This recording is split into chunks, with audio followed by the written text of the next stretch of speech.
আমরা এখন প্রতিদিন 2000 থেকে 2500 জনকে আমরা ত্রাণ বিতরণ করছি। জ্বর, সর্দি, কাশ আর বাচ্চারা জ্বর, সর্দি, কাশ। যেসব জায়গায় ত্রাণ পৌঁছায়নি সেসব জায়গায় ত্রাণ এবং রান্না করা খাবারও আমরা পৌঁছে দিচ্ছি।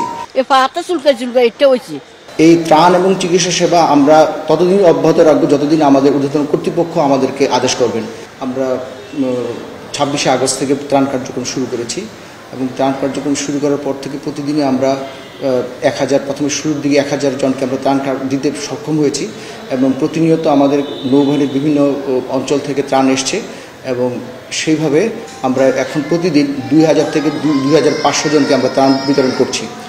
সেই সাথে আমরা নৌবাহিনীর পক্ষ থেকে রান্না করা খাবারও বিভিন্ন আশ্রয়কেন্দ্র এবং যেসব জায়গায় ত্রাণ পৌঁছায়নি সেসব জায়গায় ত্রাণ এবং রান্না করা খাবারও আমরা পৌঁছে দিচ্ছি।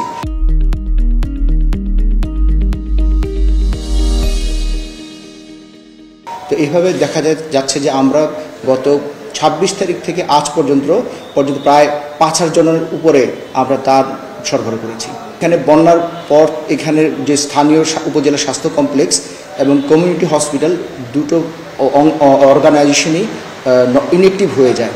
তো সেই পরিপ্রেক্ষিতে আমরা এখানে দ্রুততার সাথে একটি ফিল্ড হসপিটাল স্থাপন করি এবং বর্তমানে আমরা এই ফিল্ড হসপিটাল থেকে প্রতিদিন 500 থেকে 700 জন রোগীকে আমরা চিকিৎসা সেবা দিয়ে যাচ্ছি। সেই সাথে আমাদের এখানে যে মাইনর ওটি আছে সেই মাইনর ওটি থেকেও আমরা জরুরি সেবা এবং অন্যান্য গুরুত্বপূর্ণ ট্রিটমেন্ট আমরা দিচ্ছি। এই ত্রাণ এবং চিকিৎসা সেবা আমরা ততদিন অব্যাহত রাখবো যতদিন আমাদের ঊর্ধ্বতন কর্তৃপক্ষ আমাদেরকে আদেশ করবেন। আমরা যেদিন এখানে ডিপ্লয়েড হয়েছি এর পরের দিনই একজন প্রেগনেন্ট মহিলা, অন্তঃসত্ত্বা মহিলা উনি এসেছিলেন এবং যেহেতু তখন আমাদের পূর্ণাঙ্গ ফিল্ড হসপিটালটা স্থাপন হয়নি, যার জন্য আমরা আমাদের যে নিজস্ব পরিবহন আছে সেই পরিবহনের মাধ্যমে আমরা ফেনী সদর হাসপাতালে তাকে প্রেরণ করি এবং আমার মনে হয় রোগী ওখান থেকে পূর্ণাঙ্গ চিকিৎসা সেবা পেয়েছেন। জ্বর, সর্দি, কাশ আর বাচ্চারা জ্বর, সর্দি, কাশ 1 সপ্তাহ হয়েছে।